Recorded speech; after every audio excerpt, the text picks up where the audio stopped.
जल्दी से आपको लेकर चलते हैं प्रशांत, हमारे सहयोगी राबड़ी आवाज से इस वक्त मौजूद है, जहां पर पहले आरजेडी के विधायकों की बैठक और उसके बाद वहीं पर महागठबंधन के विधायकों के साथ बैठक होनी है। लेकिन नहीं भूलना चाहिए प्रशांत की कुल मिलाकर यही तो पलटू चाचा थे जिनको लेकर लगातार घेरा करते थे तेजस्वी यादव। तो फिर ऐसे में पलटू चाचा के साथ मिलकर अगर दोबारा सरकार बनाने की तैयारी में है तेजस्वी, तो फॉर्मूला सत्ता शेयरिंग का क्या है? जी देखिए रोमाना, अब ये पुरानी बात हो गई, अब बीते दिनों की बात हो गई है। पलटू राम की जो बात थी, जो पदवी लालू यादव ने दी थी, अब वो पुरानी बात हो गई। अगर मैं आज की बात करूं, मैं इस वक्त राबड़ी आवाज़ 10 सर्कुलर रोड पर मौजूद हूं और यहाँ भी जो महागठबंधन की बैठक थी वो अब शुरू हो चुकी है। न सिर्फ आरजेडी के विधायक यहाँ पहुँच चुके हैं, बल्कि CPI ML और जो बाकी लेफ्ट विंग के विधायक थे, उसके अलावा कांग्रेस के विधायक यहाँ कुछ देर पहले पहुँचे और उन्होंने बिल्कुल ये साफ कहा कि तैयारी हो चुकी है, सरकार बनाने की तैयारी हो चुकी है, फैसला हो चुका है। जब हम लोगों ने ये पूछा कि क्या मुख्यमंत्री नीतीश कुमार रहेंगे, उन्होंने साफ साफ कहा कि मुख्यमंत्री नीतीश कुमार ही रहेंगे और उन्हीं के लीडरशिप में ये सरकार चलेगी। तो यहाँ पर आपने जो सवाल पूछा, कई तरह की बातें यहाँ पर आ रही हैं कि किस तरह से आरजेडी जब सरकार में शामिल होगी तो उन्हें कौन कौन से पद चाहिए होंगे। जाहिर तौर पर डिप्टी सीएम का पद, पहले भी तेजस्वी यादव डिप्टी सीएम रह चुके हैं और इस बार भी वो पद वो अपेक्षा करेंगे। इसके अलावा गृह मंत्रालय वो चाहते हैं, ये बात निकल कर सामने आ रही है। इसके अलावा पिछली बार जितने मंत्री थे उनके वो चाहेंगे। मैं एक चीज़ और आपको बता दूं, जो आप पलटू राम की बात कर रही थी रोमाना, अब से कुछ देर पहले तेज प्रताप यादव अपने घर से बाहर निकले थे, वो यहाँ पर आए, उन्होंने मीडिया का अभिवादन किया और केवल मुस्कुरा कर वो चले गए। उन्होंने मीडिया को बधाई दी। तो आप जो कह रही हैं कि पलटू राम से क्या फिर से हाथ मिलाएगी आरजेडी, वो बहुत पुरानी बात हो गई। अब आरजेडी के चेहरे पर साफ तौर पर प्रशांत मैं क्लियर कर दूं कि ये पलटू चाचा जो शब्द है वो मैं नहीं कह रही थी, ये गढ़ाई तेजस्वी यादव ने था और तेजस्वी यादव के हवाले से ही मैंने आपसे सवाल पूछा था कि साहब पलटू चाचा कहकर अभी तक तो तेजस्वी यादव घेरते रहते थे नीतीश कुमार को, और पॉलिटिक्स जो कि परसेप्शन का खेल है, ऐसे में अब जबकि नीतीश कुमार अलग होंगे बीजेपी के साथ, तो फिर क्या संदेश लेकर जाएंगे वो लोगों के बीच? जानते हैं प्रकाश से। प्रकाश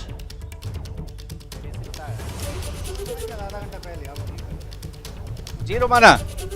जी प्रकाश, 11 बज चुके हैं, 11:11 हो रहा है और ऐसे में बैठक 11 बजे शुरू होनी थी। अपडेट क्या मिल रहा है? सूत्र कुछ जानकारी दे रहे हैं? देखिए आपको मैं दिखा रहा हूं कि जो यहां पर जेडीयू के नेता मौजूद थे, संगठन के नेता बबलू रविनेश कुमार, वो अंदर जा चुके हैं और जो लिस्ट है अब सुरक्षा कर्मियों के हाथ में फाइनल उन्हें कर दिया गया है, टिक लगा दिया गया है। तो जाहिर है कि अब कोई भी विधायक सांसद जिन्हें आना था वो नहीं बचे हैं, वो आ चुके हैं। तो अब सिर्फ औपचारिकता बाकी है और वहाँ पर बैठ करके जो मीटिंग है वो कभी भी शुरू हो जाएगी, क्योंकि मुख्यमंत्री नीतीश कुमार पहुँच चुके थे और अंतिम तक लोग आते रहे। अब 11 बजे तय था, तो जाहिर है कि अभी जो ललन सिंह जो जेडीयू के राष्ट्रीय अध्यक्ष हैं, उन्होंने दावा किया है कि आज मुख्यमंत्री ने सभी विधायकों और सभी सांसदों को बुलाया था उनकी राय जानने के लिए। आगे क्या होगा, राय जानने के बाद वो निर्णय लेंगे। लेकिन ये कहने की बात है, पर सब कुछ तय था और 1-2 दिन से नहीं बल्कि कई दिनों से तय था, कई महीनों से तय था। ये कहना गलत नहीं होगा। नीतीश कुमार जब मुख्यमंत्री बने थे और उनकी पार्टी को 43 सीट मिले थे, तो आपको याद होगा कि कई घंटों तक वो बाहर नहीं आए थे। आधार क्या बनेगा? अभी जा रहा है कि कोई बड़ा निर्णय ले लेंगे नीतीश कुमार जी। राय पहले अभी तो आएगा, पहले अभी तो राय सुनने के लिए बुलाए हैं। आप तो निर्णय पर पहुंच गए। विधायक कह रहे हैं कि तेजस्वी आरजेडी के साथ जाना उचित होगा। बोलिए, अब विधायक की राय तो विधायक राय देंगे ना। ललन सिंह जी, क्या लगता है कब तक? तो ललन सिंह को आप सुन रहे थे, जेडीयू के अध्यक्ष हैं और उनकी तरफ से कहा जा रहा है कि आज तो बैठक बुलाई गई है सबकी राय शुमारी के लिए, सबकी राय लेंगे। मीडिया ने जब सवाल पूछा कि आज तो फैसले का दिन है, तो वो पलट कर कह रहे हैं कि आप फैसले पर कैसे पहुंच रहे हैं, आज तो हमने जो बैठक बुलाई है सिर्फ और सिर्फ राय जानने के लिए बुलाई है। लेकिन कुल मिलाकर जो बड़ी जानकारी एबीपी न्यूज आप तक पहुंचा रहा है वो यही कि फैसले का दिन ही नहीं बल्कि आज फैसले को लेकर औपचारिक ऐलान का दिन भी है। सीधे एक बार फिर से आपको लेकर चलेंगे, मेरे साथ मेरे सहयोगी प्रकाश कुमार लगातार पल पल का अपडेट हम तक पहुंचा रहे हैं। और आपको बता दें कि बिहार की राजनीति पर जो सबसे मजबूत पकड़ रखते हैं वही प्रकाश कुमार हैं। ऐसे में प्रकाश, ललन सिंह का ये बड़ा बयान कि साहब अभी तो सिर्फ और सिर्फ राय ले रहे हैं हम, और कुल मिलाकर ये संकेत मिलना राजनीतिक तौर पर कि रास्ता अलग होना तो तय मान लीजिए आप बीजेपी से। तो कुल मिलाकर बिहार की हालत आप ही बताएंगे, बताइए अब आप जल्दी से कि वो क्या आधार होगा जिसको लेकर जेडीयू बीजेपी से रास्ता अलग करेगी। देखिए, ललन सिंह का जो बयान है कुछ इस तरह से है कि खूब पर्दा है जो चिलमन से लगे बैठे हैं, साफ दिखते भी नहीं, सामने आते भी नहीं। ये कहने वाली बात है, ये इशारों में ही नहीं बल्कि कई बार खुल करके ये बात ललन सिंह हो चाहे उनके पार्टी के नेता हों, सभी ने ये कह दिया है कि गठबंधन ठीक नहीं चल रहा था। पिछले कई दिनों से ये पहली बार एबीपी न्यूज़ पर ही ये बात सामने आई थी, जिसमें उन्होंने कहा था कि अब तक तो है, कल किसने देखा है, कल किसने जाना है। तो ये सारी बातें ये बता रही थी कि जेडीयू और बीजेपी के बीच में सब कुछ ठीक नहीं। हम आपको फिर से दिखा रहे हैं, ये तस्वीर है बिहार की राजधानी पटना में राजभवन की, और यहाँ पर अब सबकी निगाहें टिकी हुई है और बीजेपी के नेता भी ये देख रहे हैं कि आखिर क्या होने जा रहा है, क्या फैसला जो पहले से उनके मन में है, जिसकी आशंका कई दिनों से चली आ रही थी, क्या वो आज वो पूरा हो जाएगा। तो एक और खबर बता दूं कि जो यहाँ पर राज्यपाल के जो सेक्रेटरी थे वो पटना में नहीं थे, उनको फ़ोन करके रात में उन्हें पटना बुलाया गया, क्योंकि सेक्रेटरी की अहम भूमिका होती है। जो सचिव होते हैं राजभवन में, अगर वो नहीं होंगे तो फाइल का आदान प्रदान नहीं हो सकता है, फाइल आगे नहीं बढ़ सकती है। जो अपॉइंटमेंट होते हैं इस तरह के सरकार और उनके बीच में, उस सचिव का रहना बहुत ज़रूरी होता है। तो ऐसे में अगर कोई भी फैसला या निर्णय लिया जाएगा तो उसे सीधे राज्यपाल तक नहीं पहुंचाया जाता है, बल्कि उसकी सूचना सचिव को भी दी जाती है। कागज़ जो होता है वो कैबिनेट की तरफ से जाता है। तो क्या अलग फैसला होगा, किस तरीके से, तो ये भी एक बड़ी खबर है कि जो सचिव थे वो बाहर थे, उन्हें पटना बुला लिया गया।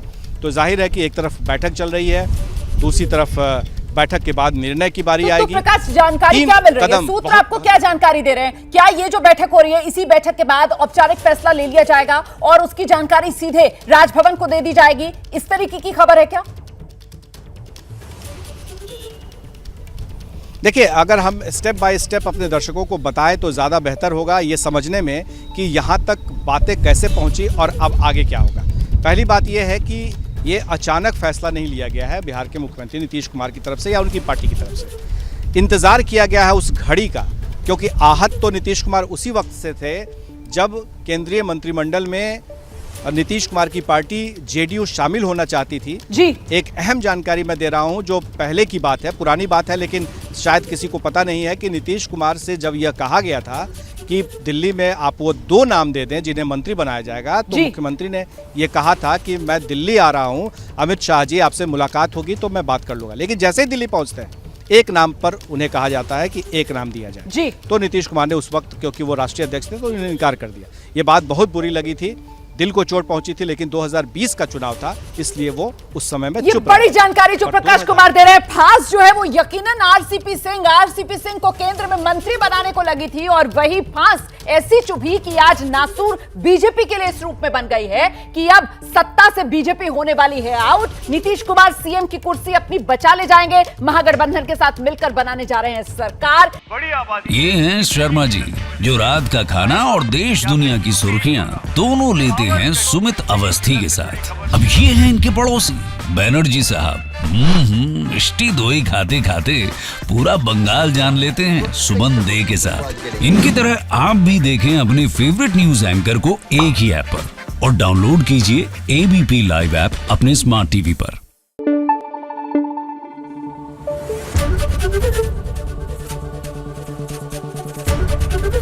एबीपी न्यूज आपको रखे आगे।